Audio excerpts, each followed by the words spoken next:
व्यवस्थेकडे फार विश्वासाने बघितलं जात होतं आणि भारतातील लोकांचा न्यायव्यवस्थेवरचा विश्वास हा प्रचंड असा गाढ विश्वास होता.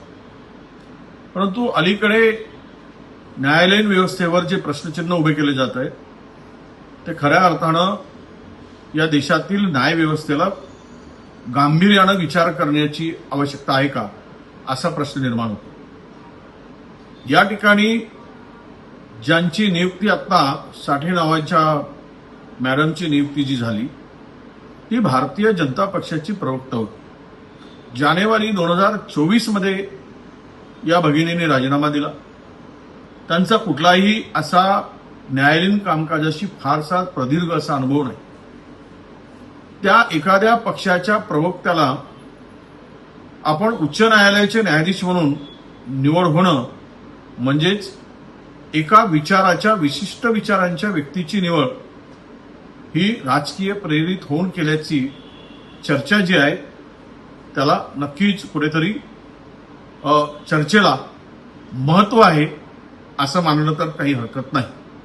अलीकडे न्यायव्यवस्थेमध्ये जे काही चर्चा होते आहे की ही स्वायत्त संस्था आता राहिली का स्वायत्तता याची, की ही सरकारच्या इशाऱ्यावर चालणारी स्वायत्त संस्था होते का, अशी जी काही चर्चा होते याला पुष्टी अशा नियुक्तीनं मिळते आहे.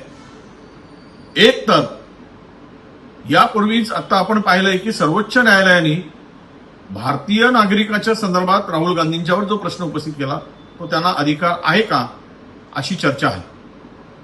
या व्यवस्थेमध्ये ज्या पद्धतीचा सर्वोच्च न्यायालय प्रश्न विचारतोय आणि त्यावर टिप्पणी करते आहे हे कुठेतरी न्याय व्यवस्थेवरच प्रश्नचिन्ह निर्माण करणारी आहे. कोणी दिला अधिकार सर्वोच्च न्यायालयाच्या न्यायाधीश महोदयांना की भारतीय नागरिक कोण, आणि तेही विरोधी पक्षनेत्यांनी जर प्रश्न उपस्थित केला तर अशा प्रकारची टिप्पणी करणं, म्हणून यातूनच न्याय व्यवस्थेच्या वरचा विश्वास हा दृढ होण्यापेक्षा तो कमजोर होतोय किंवा तो विश्वास कुठेतरी ढासळताना आम्हाला दिसतोय.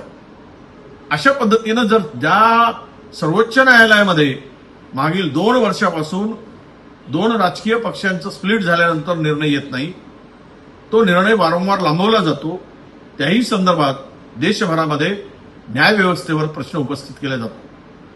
आम्हाला भारतीय न्यायव्यवस्थेवर पूर्ण विश्वास आहे, परंतु अशा प्रकारच्या राजकीय नियुक्तीमुळे ही न्यायव्यवस्था कोलमडून पडेल आणि न्यायव्यवस्था ही कुठेतरी बायस आहे अशा प्रकारचा जो प्रश्नचिन्ह निर्माण होतो त्याला कुठेतरी पुष्टी मिळणारी ठरेल.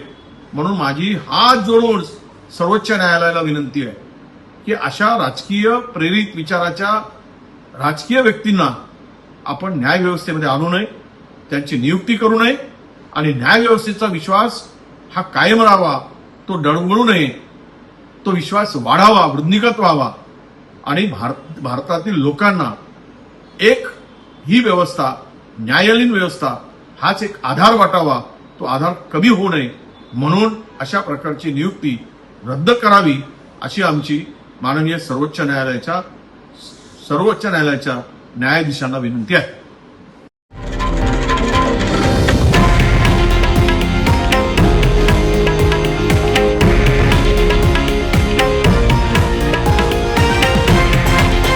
हे आहे देशातील नंबर 1 न्यूज नेटवर्क आणि आपण पाहत आहात TV9 मराठी, एकमेव.